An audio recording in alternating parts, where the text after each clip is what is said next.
Good morning students, welcome to our YouTube channel. So students, lesson second, the portrait of a lady.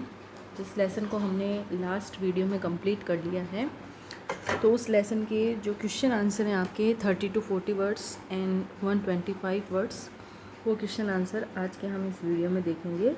So let's start. First of all हम जो 30 to 40 words वाले हैं वो questions देखते हैं. First question देखिए. That was the turning point in our friendship. What was the turning point. ये हमारी मित्रता में निर्णायक मोड़ था. वो निर्णायक मोड़ क्या था? तो इसका आंसर हो जाएगा being settled in the city with the authors parents was the turning point in their friendship. यानी लेखक के जो माता पिता थे उनके साथ शहर में जाकर बस जाना या उनके साथ सेटल हो जाना, ये उनकी फ्रेंडशिप में एक टर्निंग पॉइंट था. Now his grandmother could not go to school with him, क्योंकि अब ना तो उनकी दादी माँ लेखक के साथ स्कूल जा सकती थी and help him in his studies, और ना ही उसकी पढ़ाई में उसकी मदद कर सकती थी. तो ये उनके लिए क्या हो गया? उनकी फ्रेंडशिप का टर्निंग पॉइंट. सेकेंड क्वेश्चन देखिए. How did the grandmother help her grandson in the morning before going to school. यानी स्कूल जाने से पहले दादी माँ अपने ग्रैंड सन के साथ, यानी अपना जो पोता था, उसकी सुबह विद्यालय जाने में किस प्रकार मदद किया करती थी, यानी जब गांव में रहा करते थे वो. तो इसका आंसर देखिए. She woke him up in the morning. वो सुबह उसे उठाती. Got him ready for school. उसे स्कूल के लिए तैयार करती. She would fetch his wooden slate. वो उसकी लकड़ी की स्लेट लेकर आती. Which she had washed and plastered with yellow chalk. जिसे उसने धो दिया है और येलो चौक से प्लास्टर्ड भी कर दिया है. Tiny earthen ink pot. छोटा मिट्टी का शाही का दबात भी लाती. And red pen. एक लाल pen. Tie them in a bundle. सब चीज़ों को एक बंडल में बांध देती. And hand it to him. और ऑथर को थमा देती. She gave him breakfast before going to school. और स्कूल जाने से पहले वह उसे नाश्ता भी देती थी. तो आप इसमें अगर थोड़ा एक्स्ट्रा ऐड करना चाहें तो ये भी बता सकते हैं कि नाश्ते में वो उसे क्या दिया करती थी. अभी हम 30 to 40 वर्ड्स का ही कर रहे हैं, तो इसमें इतना ही बता सकते हैं. नेक्स्ट थर्ड क्वेश्चन देखिए. What were the grandmother's views about learning music. Music सीखने के बारे में दादी माँ के क्या व्यूज़ थे, यानी उनका क्या दृष्टिकोण था. The grand mother thought that music had a lewd association. यानी उनके हिसाब से जो म्यूज़िक होता था वो दुष्ट संगति का होता था, निम्न स्तर का होता था. It was the monopoly of harlots and beggars. यानी वो मानती थी कि इस पर केवल जो हार्लॉट्स होते हैं, वेश्याएँ, और जो बेगर्स होते हैं, भिखारी, उनका ही एकाधिकार होता है. It was not made for gentlefolk. यानी हमारे जैसे सज्जन लोगों के लिए म्यूज़िक नहीं है. She did not like it at all. वो उसे बिल्कुल भी पसंद नहीं करती थी. फोर्थ क्वेश्चन देखिए. Describe the grandmother's association with the sparrows. यानी स्पैरोज के साथ दादी माँ का जो संबंध था उसका वर्णन कीजिए. In the afternoon. दोपहर के समय में. The grandmother would feed the sparrows. दादी माँ उन पक्षियों को दाना डालती थी. Sparrows used to come and perch on her legs. Sparrows हमेशा वहाँ आकर उनके पैरों पर बैठ जाते. शोल्डर्स, कंधों पर बैठ जाते. And even on her head. यहाँ तक कि उसके सिर पर भी बैठ जाया करते थे. She smiled but never should them away. वो सिर्फ स्माइल करती और उन्हें कभी भी डांट कर नहीं भगाती. On her death. उनकी मृत्यु पर. They also mount. यानी वो स्पैरोज भी विलाप कर रहे थे, रो रहे थे. They took no notice of the bread throw to them. यानी उनको जो रोटियां डाली गई उनकी तरफ उन्होंने उस दिन बिल्कुल ध्यान नहीं दिया. फिफ्थ क्वेश्चन देखिए, जो आपके सीनियर सेकेंडरी एग्ज़ाम 2018 के पेपर में भी आया हुआ है. What did the grand mother do on the eve of the authors return from abroad. यानी जिस शाम ऑथर एब्रॉड से लौट कर आया उस शाम दादी माँ ने क्या किया. She collected the women of the neighbourhood. दादी माँ ने क्या किया? पड़ोस की महिलाओं को इकट्ठा किया. Got an old drum. एक पुराना ड्रम लिया. And started to sing. और गाना बजाना शुरू कर दिया. For several hours. कई घंटों तक. She thumped the sagging skins of the dilapidated drum. यानी वो जो टूटा फूटा ड्रम था उसकी ढीली ढाली जो खाल थी, उस खाल को वो लगातार कई घंटों तक थपथपाती रही। And saying of the home coming of warriors, यानी घर लौटते योद्धाओं का गाना उसने शुरू कर दिया। तो ये तो हुए 30 to 40 वर्ड्स। अब हम देखते हैं जो 125 वर्ड्स के आपके क्वेश्चंस आते हैं वो। फर्स्ट क्वेश्चन देखिए, right a character sketch of the authors grand mother, यानी यहाँ आपको दादी माँ का कैरेक्टर स्केच करना है। तो इसमें आपके एडिशनल क्वेश्चन एक ये भी बन सकता है कि right a character sketch of authors grand father, यानी उनके दादाजी के भाई कैरेक्टर स्केच हो सकता है। ठीक है, तो चलिए ये करते हैं हम दादी माँ का। The grandmother was a typical Indian village dwelling old lady who felt the pangs of seclusion caused by her migration to the city। यानी यहाँ पर जो ग्रैंड मदर है वो एकदम भारतीय ग्रामीण जो महिलाएं होती है उस टाइप की महिला है जो बिल्कुल अकेली रहती है, और अकेली रहने का जो कष्ट है वो उससे ज़्यादा होता है जब वो शहर में जाकर रहती है। She was a silent onlooker of the social changes taking place in modern India, यानी आधुनिक भारत में जो अलग अलग परिवर्तन होते हैं, सामाजिक परिवर्तन होते हैं, उनका भी वो पूरा परीक्षण करती रहती है, यानी उनको भी देखती रहती है। She was very old, बहुत बूढ़ी है। Her wrinkled face seemed to have remained as it was for the last 20 years, यानी उसका झुर्रियों वाला चेहरा ऐसा लगता है कि वो 20 वर्षों से बिल्कुल वैसी ही है। शी वॉज शॉर्ट फेट, वो छोटी है, मोटी है, एंड स्लाइटली बेंट, थोड़ी झुकी हुई है। She was a religious lady, धार्मिक महिला है। She spent all her life in telling beads and praying, वो केवल माला फेरने और प्रार्थना करने में ही अपना जीवन बिताती थी।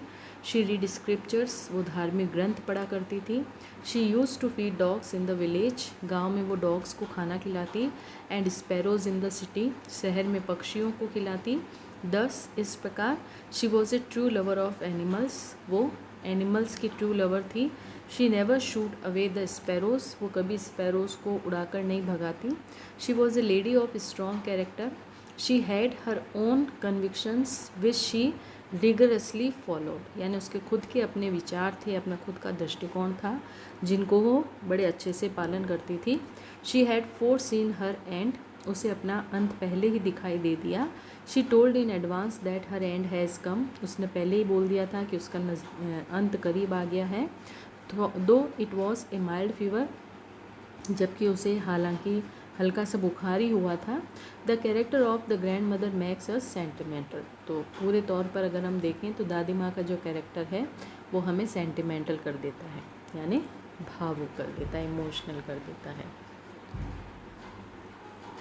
सेकंड क्वेश्चन देखिए, एवरीबडी इंक्लूडिंग द स्पैरोज माउन over the grandmother's death discuss, यानी दादी माँ की मृत्यु पर हर कोई अपना दुख व्यक्त कर रहा था या विलाप कर रहा था, जिसमें वो स्पैरोज भी शामिल थे। तो इस बात को डिस्कस करो, इसकी चर्चा करो, इस पर विचार विमर्श करो। तो क्या हो जाएगा देखिए, when the grandmother went to the city, जब दादी माँ शहर गई। She took to feed the sparrows in the afternoon, तो वो दोपहर को पक्षियों को दाना डालती। The sparrows became so attach to her, यानी स्पैरोज भी उससे काफ़ी अटैच हो गए थे। That they use to sit on her leg, shoulders and even on her head, कि वो भी आते और आकर उसके हाथों पर, पैरों पर, कंधों पर और यहाँ तक कि सिर पर भी बैठ जाते। She use to smile but never shoot them away, इस पर वो सिर्फ स्माइल करती, उनको भगाती नहीं। When the grandmother died, जब दादी माँ की मृत्यु हुई। एवरी फैमिली मेम्बर माउंट, हर कोई विलाप कर रहा था, दुख व्यक्त कर रहा था। This is natural for humans, यानी ये तो इंसानों के लिए नेचुरल है। But when the family members went to make arrangements for her funeral, लेकिन जब परिवार के लोग उसके अंतिम संस्कार की तैयारी के लिए चले गए, thousands of sparrows set scattered on the floor all over the veranda, तो पूरे बरामदा में हज़ारों की संख्या में जो स्पैरोज थे वो फैल गए। And in her room right up to where she laid dead, और उनके कमरे में भी चले गए जहाँ वो मृत पड़ी हुई थी। And Steve wrapped in the red shroud, और जहाँ वो सख्ती से टाइटली उस लाल कफन में लपेटी हुई थी। दे वर नॉट चिरपिंग, यानी वो बिल्कुल भी शोर नहीं कर रहे थे। इंस्टेड, इसके बजाय, दे वर सिटिंग क्वाइटली, वो भी बिल्कुल चुपचाप बैठे थे।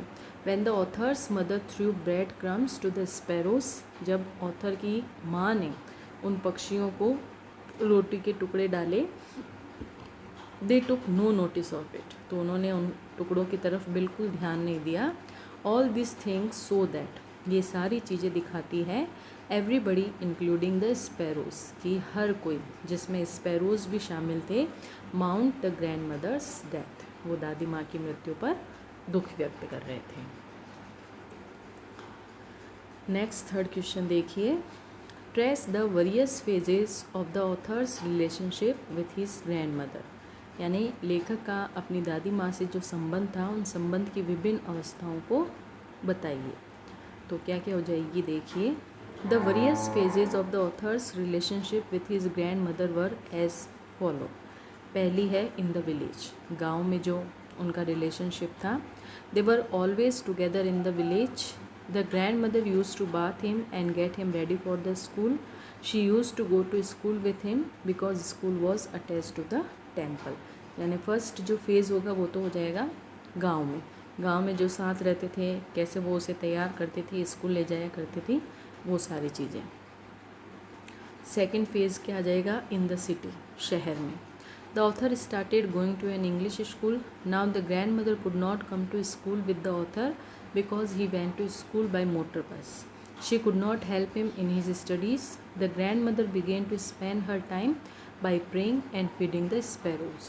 She did not like the idea of music being taught and rarely talked to him. तो सेकेंड फेज़ हो गया शहर वाला, जिसमें उनकी फ्रेंडशिप में एक टर्निंग पॉइंट आ गया था।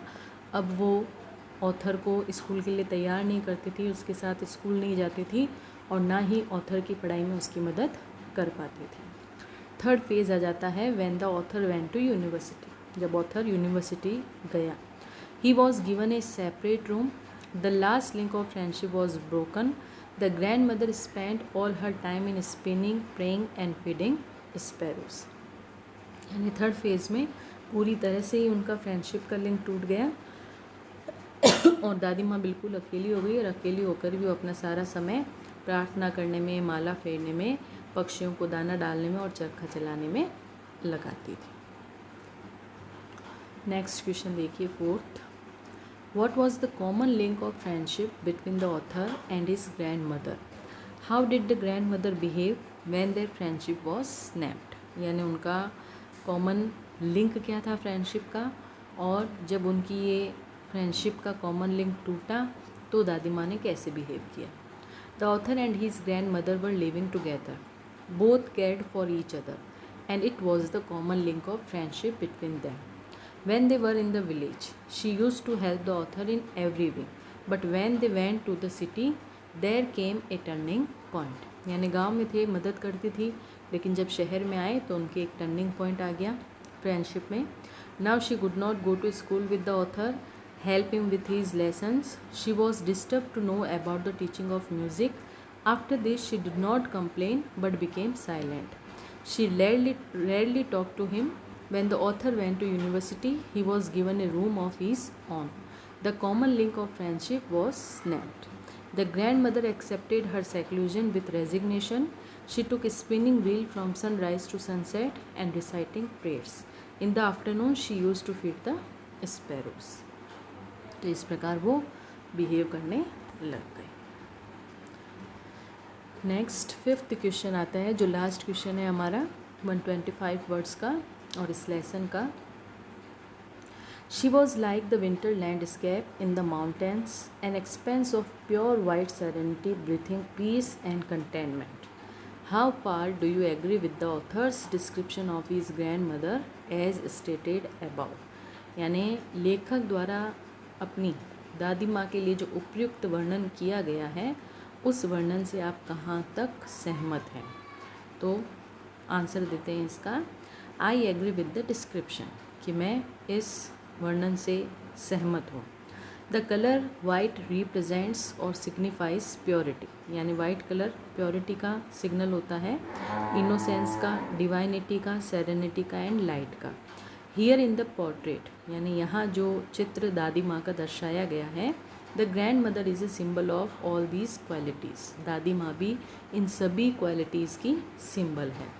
She wore spotless white clothes, एक तो वो धब्बा रहित सफ़ेद कपड़े पहनती है। She use to tell the beads of a rosary all the time, हर समय वो माला फेरती रहती है।